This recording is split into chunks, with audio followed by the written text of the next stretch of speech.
I.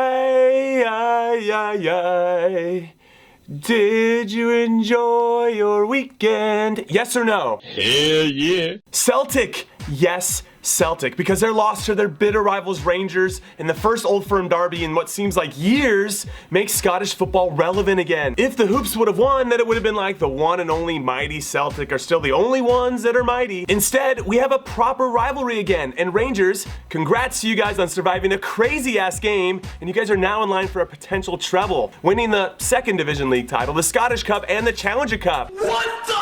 Barcelona. This season went from perfection to a train wreck within a matter of weeks. In fact, ever since their bitter rivals Real Madrid came from behind to what them at home a few weeks ago, it has been an absolute disaster. Messi, Suarez, and Neymar can't score. Piqué and Dani Alves are more interested in social media than playing solid defense, and their once insurmountable lead at the top of the league is now down to 0 points with 5 games to go, and they're out of the Champions League, and who knows what's gonna happen in the Copa del Rey final. I mean, man, what a difference a few weeks can make, even for some of the best players in the world. Hell yeah. Liverpool. What an emotional week it has been for this historic club. The incredible comeback against Borussia Dortmund in the Europa League, and I bow down to their greatness. I never should have doubted you. I doubted you on social media, and I'll never do that again. You guys came back and did it. Then there was the 27th anniversary of Hillsborough and a 2-1 win on the road versus Bournemouth to help them continue to be within striking distance of a Europa League spot next season. Also, did I mention they've only lost once in the last 14 games? I mean, imagine what happens next season when Jurgen Klopp has a proper offseason and a preseason with them. I am predicting a top 4 finish next year. Yeah, I said it. What the? Jonathan Moss. Usually when you're a referee, you know at the end of the game one of the teams is going to think you're an idiot because they're the team that lost and they always think that they got screwed by the referee. But it's rare when both teams believe it. After Leicester's controversial 2-2 draw with West Ham, which had so many questionable calls during it, legendary goalkeeper Peter Schmeichel tweeted that the ref was on drugs. It was that bad. However, I kind of feel like a tie was a fair result, so whatever to the referee decisions. Side note, outspoken striker Jamie Vardy got 2 yellows, a second for diving, which prompted him to berate the referee, so we'll see how long his ban is for. I mean, if it's for all 4 games that Leicester have left, we could see the Foxes limping to the finish line. Hell yeah. Young Americans, and in no particular order. 17-year-old Christian Pulisic scored his first goal for Borussia Dortmund, making him the 4th youngest in Bundesliga history to do so. Whoa. That is big time. 21-year-old Jordan Morris scored his first goal for the Seattle Sounders, allowing him to take a deep breath now that first one is out of the way. And 19-year-old Gideon Zelalem, on loan from Arsenal, stepped up and scored a penalty in Rangers' big win over Celtic. But seriously, I'm not trying to overhype these guys because that's not going to help them, so please let's not do that. I'm just making you aware that they did some cool shit this weekend, and I hope they continue to do so. What the?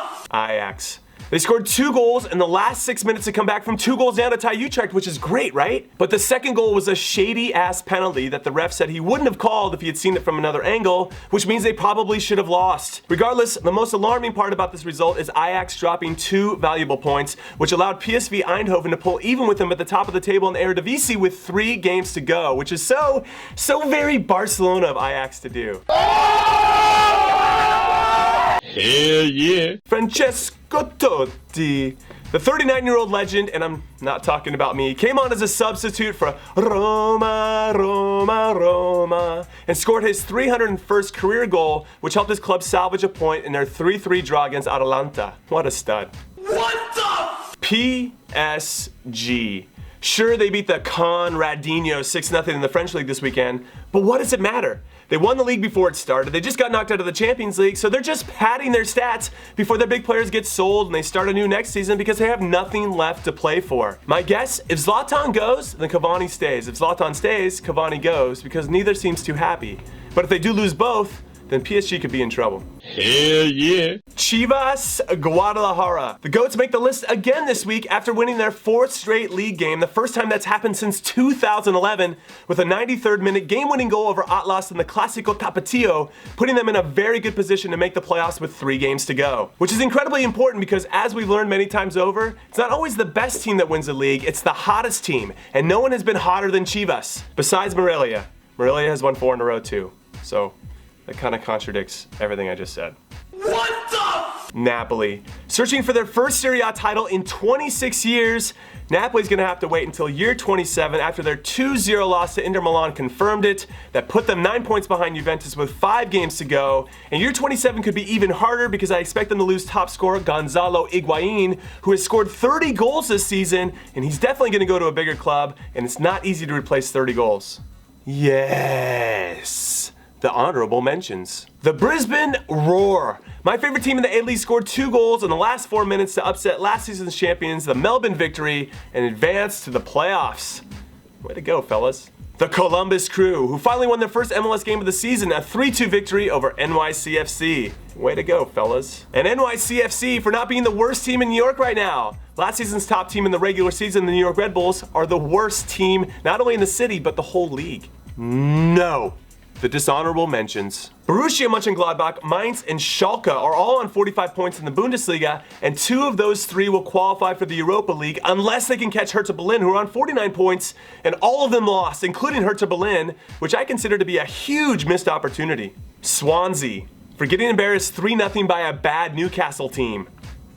Unacceptable. And finally, this guy, for gaining some hope that Newcastle might actually not get relegated. I mean, I shouldn't believe that they can because it would be so improbable, but I'm kind of thinking they can do it now. They have a game in hand on Norwich, who are 3 points ahead, and Sunderland's 2 points ahead of them, and there's 5 games left for them and 4 for some of the others, and I just said that, and I can just feel it. I think we can do it. And we got Rafa Benitez, and we just won 3-0, and I'm feeling really positive, and I'm nervous. And we play Manchester City next, and we're probably going to get steamrolled, and then it's going to be over, and that was a really short-lived hope. All right, that's it. I'm out. I love you guys. Later.